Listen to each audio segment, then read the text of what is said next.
O Partido Popular Pobrense visitou esta mañá o Estadio de Fútbol Municipal da Alta para dar conta do estado lamentable no que se atopa a súa cuberta.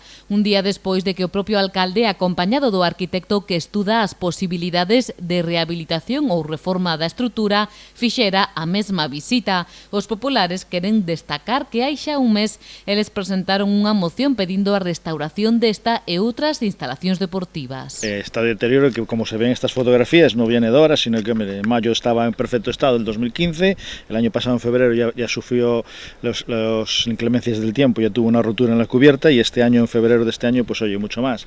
Y lo que pues, pone de manifiesto es la falta de interés por parte de nuestro alcalde y el equipo de gobierno en el mantenimiento de las instalaciones deportivas. Durán asegura que o motivo que alegou onte o alcalde ante esta situación, a falta de financiamento para levar a cabo estas melloras, non está xustificado. En el post del año pasado se reservaron, ellos presentaron dos propuestas, dos proyectos para hacer dos actuaciones en el Estadio del Alta y ninguno lo han hecho. Estamos hablando del post del 2016. El post del 2017 se aprobó en febrero. Ellos pudieron poner la instalación ya estaba como estaba, pudieron poner y reservar el dinero que quisieran para hacer la actuación que quisieran. Ellos están gobernando, los presupuestos los aprueban ellos.